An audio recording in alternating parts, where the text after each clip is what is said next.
Hi,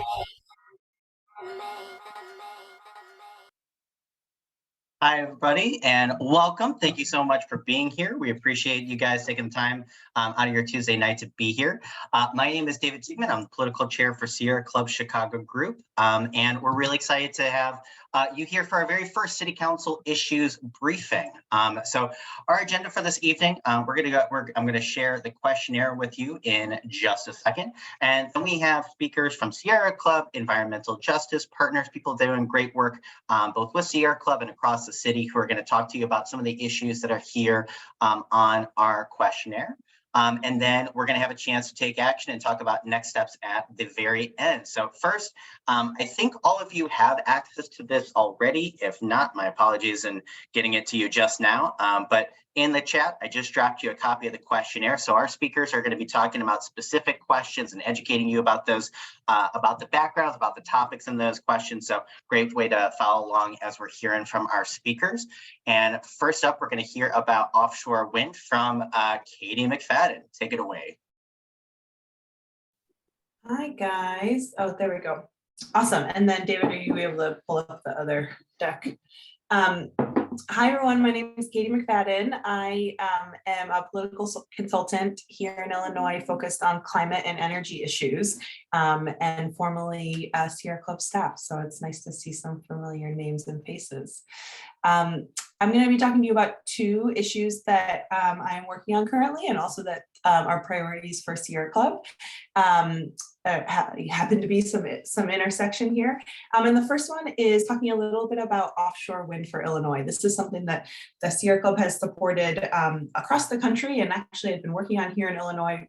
I learned about it in my time as a staff here at Sierra Club. But it's particularly pressing now for a couple of reasons. So I'm going to tell you about that.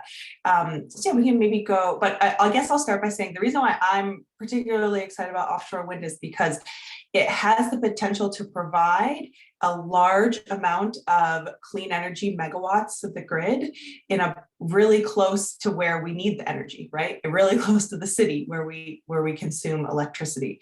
And so I see offshore wind is really part of an all of the above clean energy strategy when we really want to get to 100% clean energy to get to utilize this. So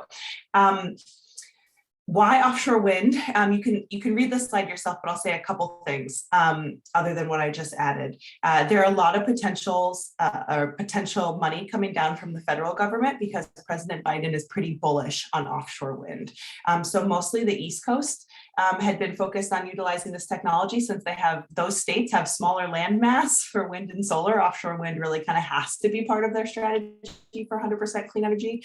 But here in Illinois, with access to the water, I think it's a really good way to address equity, create jobs, and address climate change. So we can go to the next slide. I'll be really quick on this one. This just shows the potential for that offshore wind really is already big business out east, like I mentioned. Less land mass, so we're creating tens of thousands of jobs, a lot of federal funding under the bipartisan infrastructure law for this, the Biden administration is getting out the door. So you can just see the potential in this chart. But Great Lakes offshore wind is coming. So New York has completed a feasibility study. They're really looking like New York may be like the hub of the East for offshore wind. And we're trying to position Illinois to really be the hub of the West. I mentioned being involved in offshore wind years ago as my time as a staffer at Sierra Club. Illinois actually has already passed 2 offshore wind bills, including a feasibility study, some analysis and task force findings around how to do this in a way that is compatible with the ecological environment, et cetera. But we really see the potential for Illinois not only to be the hub for offshore wind that would be off the coast of Illinois, but actually would be the hub in that any offshore wind built in Michigan, Indiana, Ohio, Wisconsin would actually use the port through Illinois. So not only do we have the potential to create jobs from one project, but from more. So you can go to the next slide. And ultimately, it's bringing jobs to communities that need it most. And so this is a way that we can bring both clean energy, but also right some of the historical wrongs because of environmental injustice that has taken place in so many communities, including the Southeast side. That's one other big reason to be looking seriously at this. So we can go to the next slide. Great. So we talked a little bit about the jobs. So you can kind of see, even if, so there is a bill in front of the legislature, which I'm going to talk about in just a second. But the offshore wind has the potential to create jobs for a very long time. So first, there's going to be many years of upgrading the port because all of this work actually comes through the port. And then the pilot project, which is authorized in this bill, there'd be feasibility, development, engineering, construction, but has the potential to create up to 1,000 jobs just for this pilot project of up to 200 megawatts. But you'll see basically what would happen is once we pass the legislation, that's essentially year zero.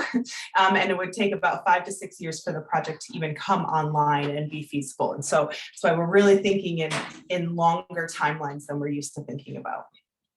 You can go to the next slide. And the bulk of the jobs are really in the foundation fabrication. So if you guys, I think this picture is so cool. These are the cement foundations that would actually sit on the bottom of the lake. So everything below the yellow, and I think including some of the yellow, is actually going to be submerged underwater.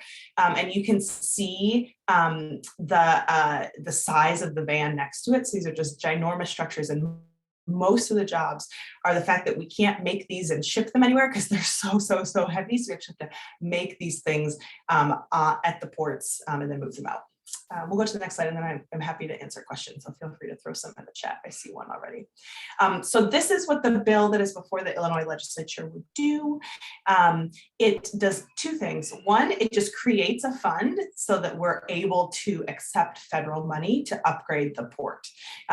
Port upgrades would need to happen in order to be able to accept this project. So it creates a fund. The second is it actually directs the Illinois Power Agency to buy power from an offshore wind project. So it says, it asks them to go out and procure it. And then go to the next slide. I think it'll tell a little bit more about this, what the bill does. Go one more slide. This is not really that important. Oh, that's a, can you keep scrolling a couple more? Yeah, I want to show, that's a possible project. Yeah, I want to show this one. Okay, this will be the last slide. So this is how they would choose which project. So the IPA would be able to procure it. Companies could bid in, and this is how we would actually decide which project would get built. And the reason why I want to address this is because, as you can see, a company has to submit an equity and inclusion plan, and that equity and inclusion plan has the most number of points, more as how it's graded by the IPA. And so this is a place where we really are actually choosing who is going to build this clean energy project based on who has the strongest equity plan. So this goes actually even further than CEJA when it comes to actually commission, addressing and giving bids out to projects because of equity plans. I am going to answer a couple of questions in the chat, and then I'm going to wrap up this portion.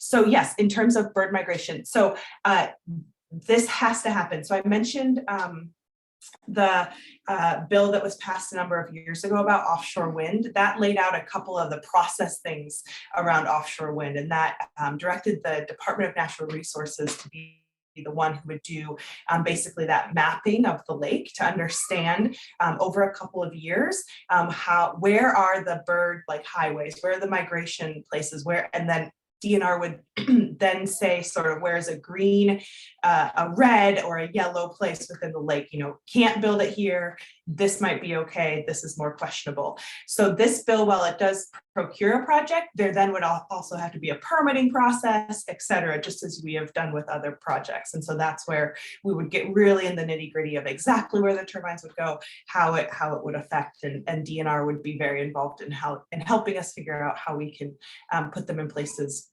where the birds will not be using as pathways.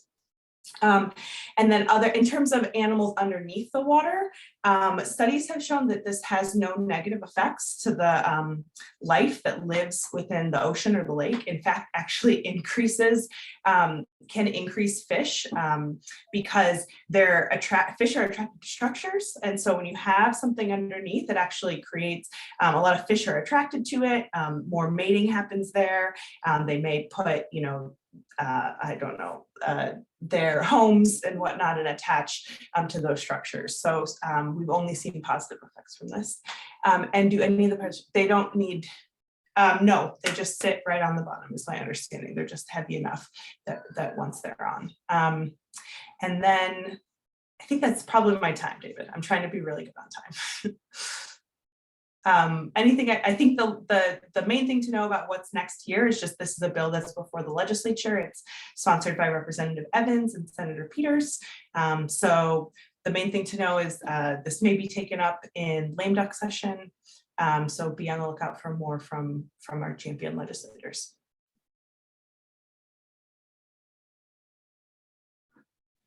Any other questions or things I should cover there before moving on? All right, let's do a few minutes on clean buildings for clean air. Okay, so I'm going to switch gears, still me, different topic. We're going to talk a little bit about the city of Chicago, what's called building decarbonization. How do we get all of our homes, residences, multi-unit buildings for our heating, for heating our water, and a lot of times for our stoves, we use natural gas. So we have an infrastructure of natural gas pipelines running amidst the city. And frankly, that's a function that we need to decarbonize if we're serious about our climate goals. So this campaign, Clean Buildings for Clean Air, is going to take some steps. So our goal is to pass a clean building ordinance that will affect new and existing buildings. And yeah, let's go to the next slide. We can talk a little bit about why. So I mentioned this, you can see on the right, space heating, water heating, and cooking account for just over 10% of our greenhouse gas emissions in the country. So, we've done a lot on electricity, with passing CEJA. We've done some on cars and trucks with some transportation priorities, but you'll see this big fuel and buildings chunk is what we're trying to take out of with this campaign. So space heating, obviously our furnaces, water heating and cooking. You'll see space heating is really the biggest chunk of this, of what we use our gas for. This is what these emissions are what we're trying to address. Next slide. This is something that cities are taking major action on. Boston, I think, was the most recent one, so we threw that headline on there, but California, New York have all adopted these clean building standards. And so Chicago, it's really time for Chicago to follow suit. Next slide. Another big reason why this is so important, in addition to climate, which I know is why we're all here, but indoor air quality, if you think about it, it's not regulated. We have our outdoor air, which is regulated, SOx and NOx, and we regulate the health of our air. We know when we're in non-attainment zones for certain levels of particulate matter, et cetera. But indoor air quality is not regulated, and we spend most of our time indoors.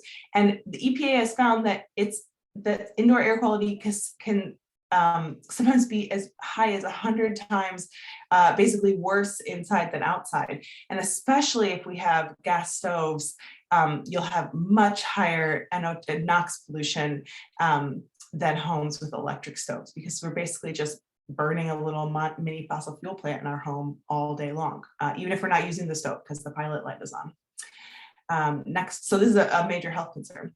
And that we're doing a good thing when the fossil fuel industry is spending everything they possibly can against us. And that is the case. Turns out that the reason why people think gas stoves are better is just because the fossil fuel industry poured buckets of money into marketing campaigns to convince us of that. If you think about it, is it really? So we're expecting major opposition from the fossil fuel industry in this campaign. Next slide. This is also so critical because we are truly facing an affordability crisis when it comes to heating our homes here in Chicago.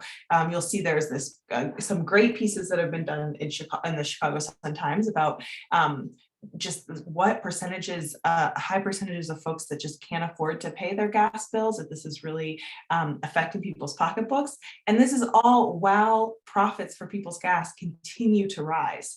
And so we know that not only are prices of natural gas going up across the world, but also our utility companies here are continuing to get rich while harming those who are least able to weather that storm.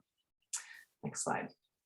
And obviously we know, it goes without saying, but we know that transitioning to affordable clean electricity is what's the answer here. So the Illinois Clean Jobs Coalition, of which the Sierra Club is a member, adopted this some goals. You'll see kind of what it is that we're working for here. These are the sort of policy mechanisms that we are going to be able to enact what we want. So it's a building performance standard. This basically, oh my God, Tassine, what a good stat. The building performance standard to address current existing buildings, the fossil fuel ban, so new construction. We're hoping to pass this ordinance that would mean every new residential and commercial building built in the city would not have a natural gas hookup. It would be forced to be all electric because that is the future, et cetera. So, and some smaller pieces here. Then let's see, do I have any more slides after this? Nope. Okay, so so how you can help, I know you're going to hear from Tassine in a little bit, but I'm going to also just make a plug, is that this campaign is very much underway, and we are looking for folks to help us meet with your local alderman about the importance of this building decarbonization campaign. So Tassine's going to talk about this a little bit more, but I'm happy to also take any questions on this in the chat about building decarbonization, but we hope that you will join the team. Any questions on building decarb?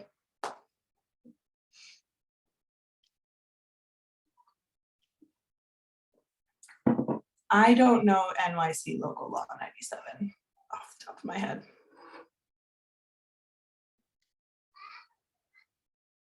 Does it sound like this? It might be. New York has done this. I just don't know what the name of it was. Cool. Awesome. All right. Well, thanks, team. How does LEED standard? So LEED is looking at everything in that a building does. So it, like the materials that were made for the building, et cetera. This is just specifically about what fuel source is the building using. So is the furnace electric or is it gas, et cetera. Oh, great. Okay. Yeah, I mean, like, what kind of green fuel would be my question. I think we're generally pretty skeptical of that. I'm not familiar with the term block heating, but I think that our analysis here is that electricity is really just like, especially as we're moving to 100% clean electric grid, is really like the best option here for how we should be powering our homes. And especially with the new incentives from the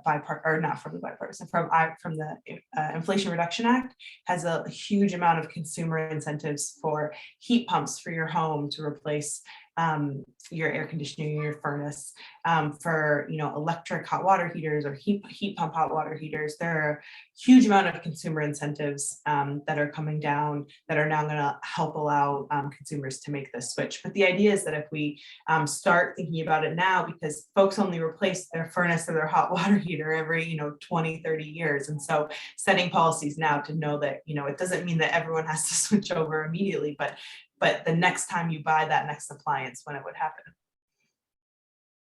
Yes, ours was cooler. Thank you, Tassine. Yes, so exactly, Sarah, thank you for the question. We're hoping to pass both a new construction standard, which would set standards for new buildings to be built, but also would set targets for existing buildings to renovate these buildings again, because this is a health and affordability crisis as well as a climate crisis. And so we want to make sure that we set goals for those buildings. And we think that those goals, those benchmarks of what cities or what the buildings need to help or what they need to hit, paired with when they have the incentives coming down from IRA, at the federal level to have that financial incentive to be able to make the switch, that's the right combination that's really going to make a policy like this thrive. That might have been my last question that David's going to let me have. All right, Yes, thanks, guys. I will also put my email in the chat. Awesome, thanks, Katie. And Dave, did you want me to put the form in the chat, or do you want to talk about that?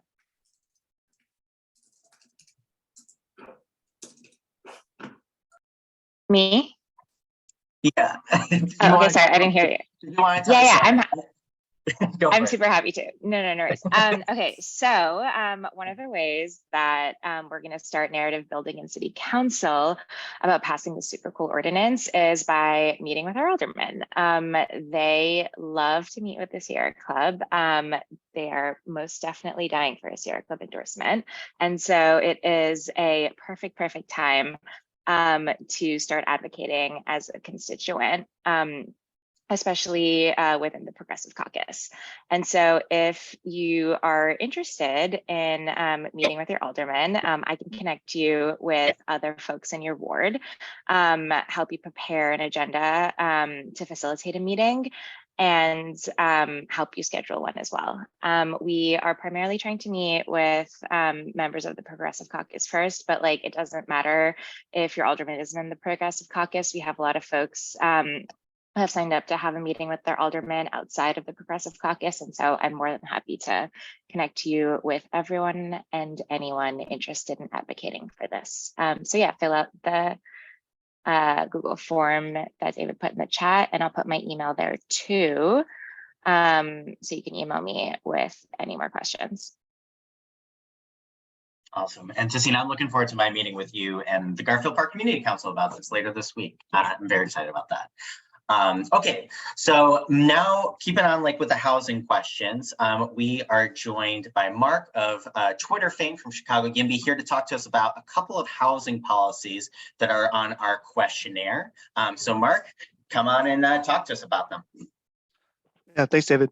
Fame is generous, but yeah, I have a passion for housing and zoning in Chicago, and I think it's a really important issue that is kind of not talked about enough. So the first thing I'll go into is deconversions of single family homes. This is when the typical examples when like a 3-flat is either torn down or renovated and turned into a single family home. Tear down has a lot of issues. You're kind of wasting all this material, but even just the renovation results in displacement. So what's displacement? In the last 8 years, or in this 8-year period, 12,000 rental units were lost to deconversion. I want to dwell on that because I have like a lot of things to say about this and like what this means, but I do want to dwell on this as like a tragic thing. Like it sucks when somebody was living somewhere and had to move because somebody decided that this property could be worth more money in a different way. So you can think 12,000 homes of people, like it might sometimes it's just a single person, but sometimes they're families that had to move because of this phenomenon. And it's who's going to be living in the single family homes. It's going to be wealthier folks, and we know that. So that's the core thing, is that this is tragic by itself, but we also know that this also results in other issues. The other is affordability, within the neighborhood. When you add rental units to a neighborhood, rent generally goes down. Studies across the country and the world have shown that. So when you take units away, not only are you displacing those people that were living in those units, but also rent is going to go up for people in the surrounding areas. So that is hurting more than just like the people directly impacted. You're also losing, hurting people around the area. The other kind of issue is the loss of density resulting in deconversions to single family homes. You can think of like your neighbors as partners in reducing your greenhouse gas emissions.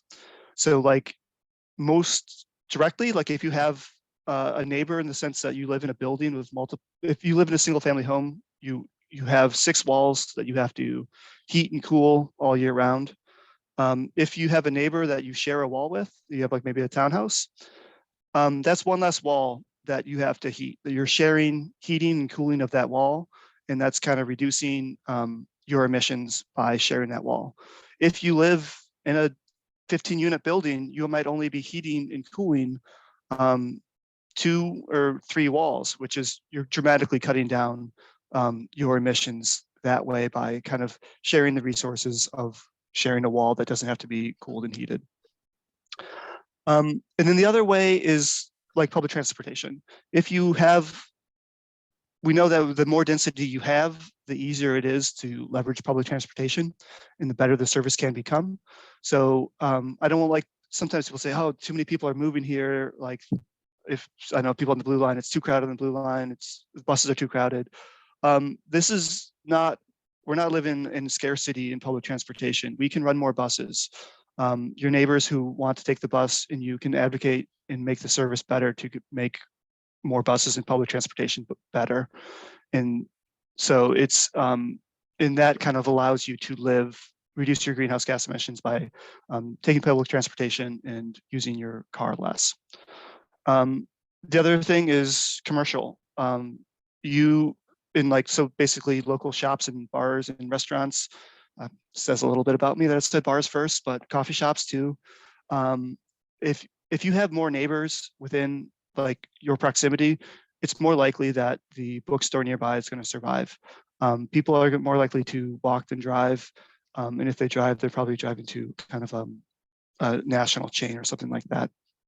So when you lose 12,000 rental units, you're not only losing those neighbors that you had being displaced, but you're also, that shop that was kind of on the edge might go under. So you're losing neighborhood amenities of a hardware store. And then also biking and walking becomes more accessible. It feels like when you have more people living closer together, it becomes more realistic to replace car trips with biking and walking. And so that's another kind of core feature of being able to live near each other. And finally, I just wanted to talk briefly about why this is happening. So there's a narrative that Chicago is like on the decline. If a company leaves Chicago, you'll hear it in the newspaper. That's really not true. Chicago, like at the high end, is kind of like doing good.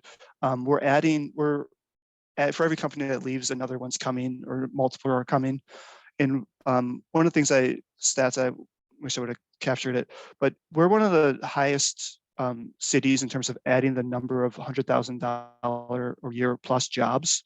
So these like wealthier people are coming to Chicago, and we need to find a way to house them. And ideally, we're not tearing down our affordable housing to do that. So one quick step is a demolition surcharge. It's happening, and it's a pilot project in Pilsen and near the Bloomingdale Trail that should help reduce demolitions and deconversions. And this will essentially, if it does happen, whoever does this has to pay a surcharge, and that money goes to Chicago's affordable housing fund. And real quickly, this number came from the Institute of Housing Studies at DePaul University. So housingstudies.org if you want to read more about this phenomenon and what's going on there. But David, if you could kind of go to the next slide. So now I want to talk about ADUs and a supply of naturally affordable housing. I kind of have already kind of touched on the affordable housing piece, but the ADUs are a really kind of cool tool that has been come up with to increase the amount of affordable housing in Chicago. So what it does is allows you to add a unit of housing into your basement or maybe above your garage and to your property, so that way you can have more units around you. They are sometimes referred to as granny flats. So that way, if you want to have an elderly family member live near you, but still kind of maintain some level of privacy, you can build an ADU flat above your garage, and they could live there or in the basement. So it's really kind of low stakes way to increase density and increase affordability. I'll find a link to that map in the chat and put it in there.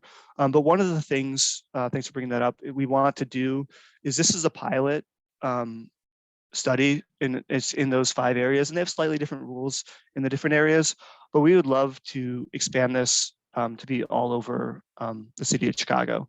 And we think that, so then that would kind of increase that 300 number, kind of, I don't know, 3 or 4 times as much potentially. So that's kind of one mechanism that we think is kind of a low stakes thing we could do to kind of increase new units to the market to kind of offset some of the damages done by deconversions. I'll find a link to that map right now. Any other questions? Mark, do you want to talk about urban environmentalists, that ADU petition? Or am I? Oh yeah, sorry. Yes, please. So one of the ways we want to, I'll put the link in the chat for that. Urban environmentalists does a good job of kind of trying to find ways to make the city more environmentally friendly, and they have a petition to support citywide ADUs. I put the link in that chat. So if this is something that you kind of makes sense to you, is a kind of a low stakes way to increase density and increase affordability, and you can read through that and sign that, and I think that'd be kind of an easy way to support that. And then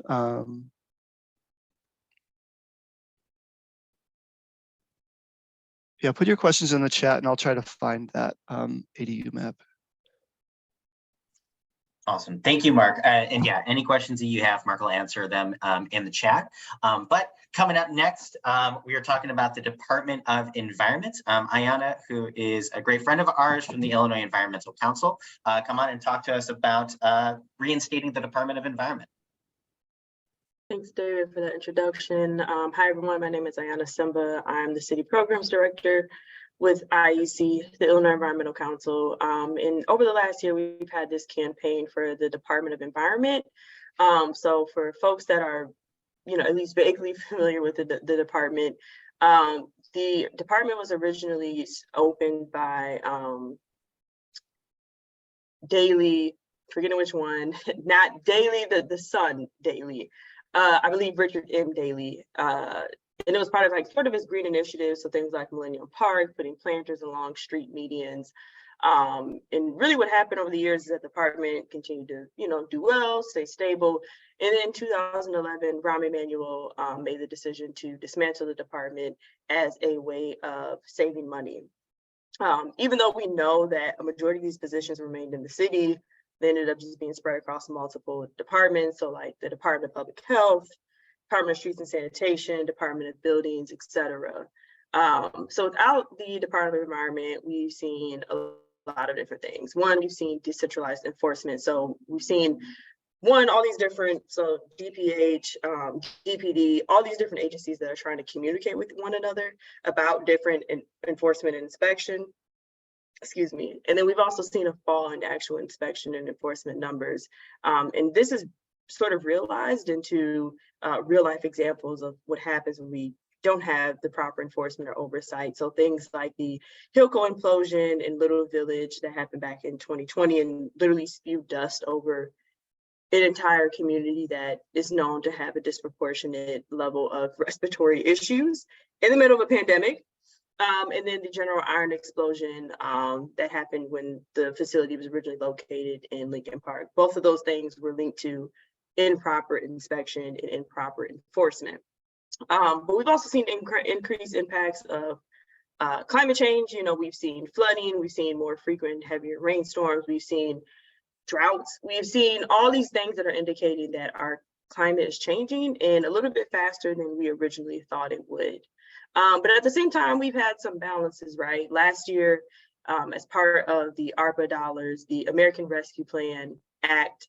Chicago used $188 million of that to invest in climate infrastructure. So things like energy projects, vacant lots, et cetera. And that was part of last year's budget. We also have the Climate Action Plan that was released earlier this year. We have the We Will Chicago that is out right now. And then we have a ton more federal spending. I think Katie had mentioned it earlier, but with the Inflation Reduction Act, it includes nearly $370 billion for clean energy and climate priorities. Granted, that has to be spread across 50 states and numerous cities, but that's a major investment. And we know that we're going to continue to get more of that. We can expect to get more of that over time. And having a DOE means that Chicago's in a better position to be a candidate for that funding, and it makes us in a better position to use those dollars more efficiently. So yeah, we launched a campaign. We launched the campaign earlier this year, and a lot of it was, we did town halls, we did lunch and learns, we, tried to get the support from key alders, we, did press releases on it. We did a lot around the Department of Environment, and then the last big thing that we did was in September, towards the start of the budget season, we submitted a budget request letter for $5 million to essentially, the city has a study for looking into what the Department of Environment could look like. We wanted that to be sped up. We wanted to promise that by the time we get to the next budget season, we would have a department. And we asked for a handful of positions to be hired in the mayor's office in the meantime, to deal with sustainability and environmental issues. What has come from that is that, the mayor announced the Office of Environment and Climate Equity that has about 6 positions in it. And where we're at now is that it seems like we may be able to get that number to go up a bit, but it's looking like the Department of Environment is going to happen next year. We do have commitment from the city that they want to do this, but they want to focus on it for next budget cycle. So now where we're at is, continue to support the handful of alders. So I don't know if folks saw the Sun-Times article that came out a week or so ago, but that's Alder Maria Haddon, Alder Matt Martin, Alder LaSpada, and Alder Rodriguez have really been pushing for the Department of Environment. And so, we will continue to give our support to that, but we will also express our, I guess, agreeableness to increasing the staffing at the Office of Climate and Environmental Equity. So these are things that are changing day to day. The vote on the budget is for November 7th, so next week. So we're still trying to figure out what else we want to do around the budget season. But that's where things are at. The Department of Environment's been a long fight. It's definitely not over. And I think even through the short amount of time that we've really been working on this campaign, we have pushed the city to a much further limit than they were even just a year ago. So yeah, that's the Department of Environment. That's the T. Awesome. Thank you, Ayanna, and thank you for talking to us about the Department of Environment. Thank you for all the work that you're doing around that. If you have any questions, definitely shoot them to Ayanna in the chat. Actually, it looks like there might be a question, Ayanna, if you're comfortable answering it from Mari. Yeah, no, it's specifically for the city of Chicago. Cook County has their own Department of Environment. MWD has their own, I think, Office or Department of Environmental Justice, but the one we're talking about is just for the city of Chicago.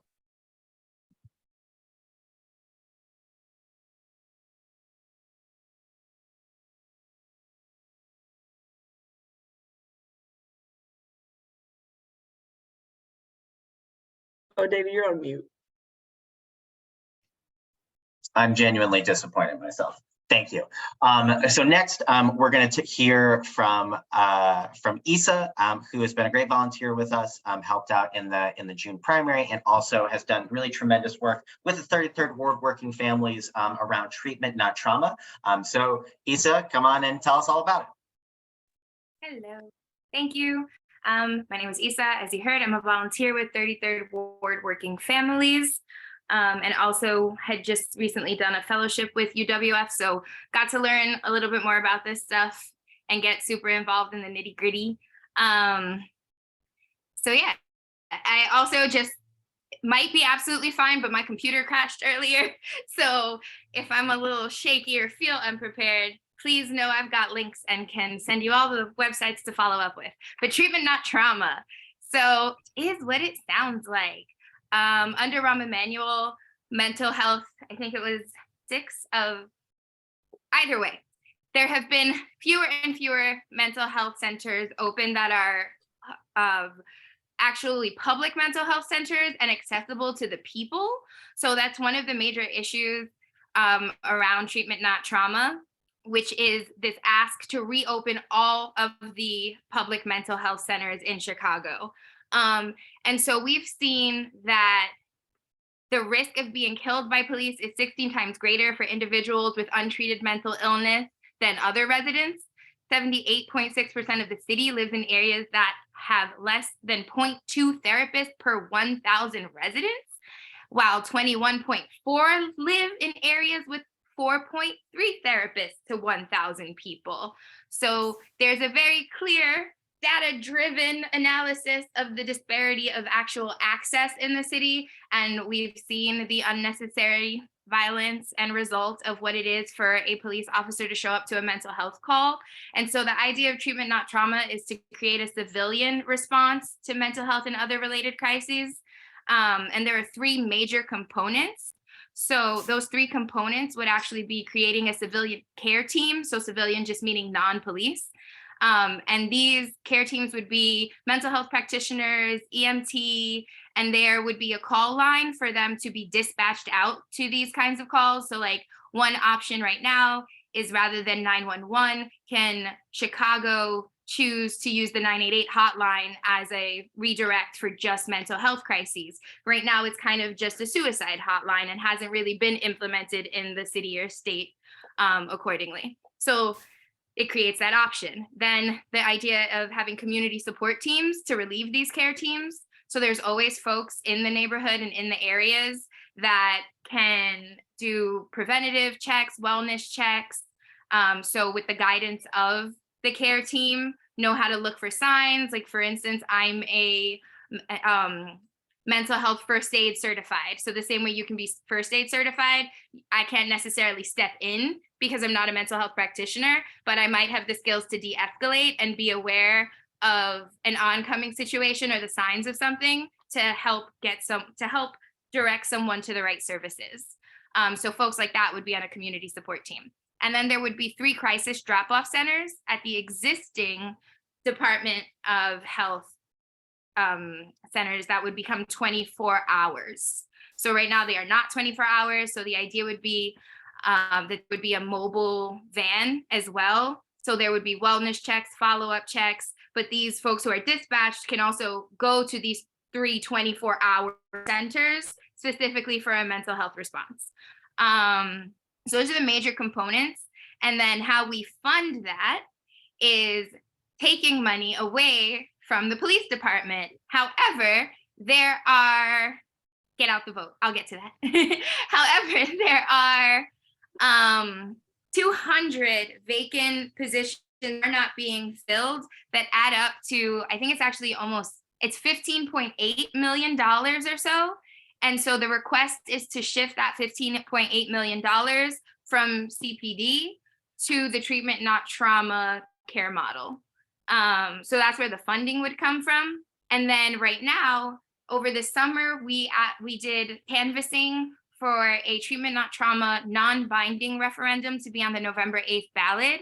And non-binding, if folks don't know, meaning it's not like once folks vote on it that it becomes an ordinance or becomes a law. It just kind of emphasizes and shows that this is something people are advocating and asking for. So the next steps are getting folks to vote yes on November 8th for treatment, not trauma. I can tell you the actual language that is on the ballot. It's only in the 6th, 20th, and 33rd ward because there were groups that chose to go out and organize and had the capacity to do so in those wards to get this question on the ballot by the deadline.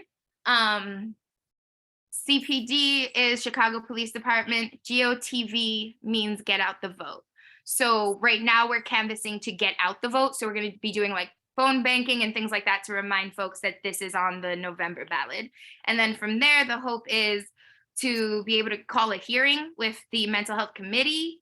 And then if the ordinance passes committee, city council can vote on it in an actual council meeting. Yeah, I think that covers the gist of it. And this is backed by a coalition of people. So it's the Collaborative for Community Wellness as a main component and pusher. So all the information really like lives on their website, which I'll share the link to. But then it's a coalition of social workers, other community organizers and practitioners, teachers, students. There are youth involved. So we actually just had the first ever Treatment Not Trauma Youth Summit. And then the teens from that summit held a rally about the budget. So the police budget was just passed, and there was just a hearing for the police budget, which they are looking to increase. So there's actually almost 600 vacant positions, and we're only asking to take less than 5% of the budget from 200 of those positions. So yeah, I will drop some links, but this is what's up with Treatment Not Trauma right now. And the ordinance is written in collaboration with Dr. Arturo Carrillo from Brighton Park Neighborhood Council, the Collaborative for Community Wellness, and Rosana Rodriguez, the alderperson of the 33rd Ward. Awesome. Thank you, Isa. I really appreciate it. Definitely provide those links in the chat if you can. Perfect. Already saw one. Okay, so those were the issues that we had to talk about this evening. If you have more questions, feel free to talk about them, get them answered in the chat. But now I want to talk about actions that we can take as a result. So we're going to be hosting 3 issues briefings. And first, I want to talk about like why it is that we're even doing this. We have 24 questions on our questionnaire. This is a chance to get educated about a few of them. And the reason why we need to is because we have alders who are signing up for endorsement sessions right now. And I can tell you, we have received 14 questionnaires from 14 alders who are seeking re-election. And I'll be honest, that is, and I know that a 15th will get that turned in this week. I've spoken to their campaign about this. So we have 15 alders who are incumbent alders who are currently in office. They're seeking re-election and they're seeking our endorsement. And we need your help in order to have people in those endorsement sessions. So I just dropped the availability form for you guys. Please go ahead, click there and sign up. We've actually had to add a couple of new dates because of just how much demand we were getting, just how many people have submitted their questionnaires looking for endorsements. So there are a couple of spots that we had to add that are priority. You'll see that it says like in all caps, like these are priority sessions to sign up. Sign up for an endorsement session. What I'll do is once you complete and you submit that form, what I'll do is I'll reach out to you, confirm that, and also I'll give you a chance to say if like there's a specific alderman that you're interested in meeting with because they're your alder, if there's like a ward that you live in that you really want to be part of that process, we can try and make that work. But if you can go ahead and submit that form, that availability form for endorsement sessions, go ahead and do that now. Now, this is the very first of 2 issues briefings that we're going to have. And similar thing to tonight, what we're going to do is we're going to have a mix of Sierra Club staffers, environmental justice and progressive partners that are doing terrific work, both with the Sierra Club and coalition spaces and partner spaces, but also doing great work around the city that we want to build relationships with. So you heard about 6 different topics tonight. You're going to hear about a totally different set of topics at issue briefing number 2, which is going to take place next Thursday after you've had a chance to cool off from the midterm election. We're going to have our second issue briefing next Thursday, the 10th. And then our third and final issue briefing is going to take place Monday, November 15th. It'll be a similar format to this one. It'll last an hour. And it'll be a mix and match of topics based on questions that are on our questionnaire. I did not put this in as an action on the page, my bad, but we've shared it before and I want to share it with you again. Urban Environmentalist ADU petition.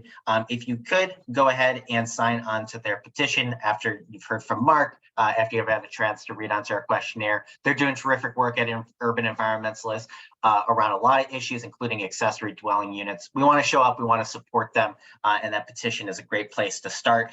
And then you heard from Katie and a little bit from Tassine about clean buildings, fossil fuel-free buildings, decarbonization.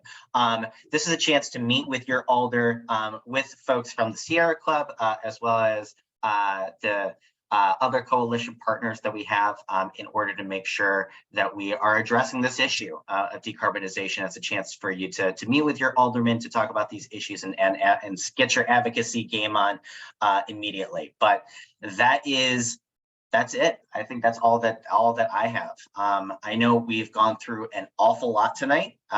We've talked about like a ton of things. We've heard from some really, really great folks. I'm going to go ahead actually and stop sharing my screen if that's okay with you. And I'm also going to figure out if I can stop recording in a second. But that's it. If you guys have any questions, feel free to stick around and ask them. Otherwise, make sure that you complete and make sure that you fill out those forms, especially if you have not signed up to participate in our endorsement sessions. That's like the #1 priority. Definitely do it. But I'll follow up with you guys by email with a lot of these steps and a lot of these actions. So if this is it, no questions, bye. Already miss you. And if you have any questions, stick around.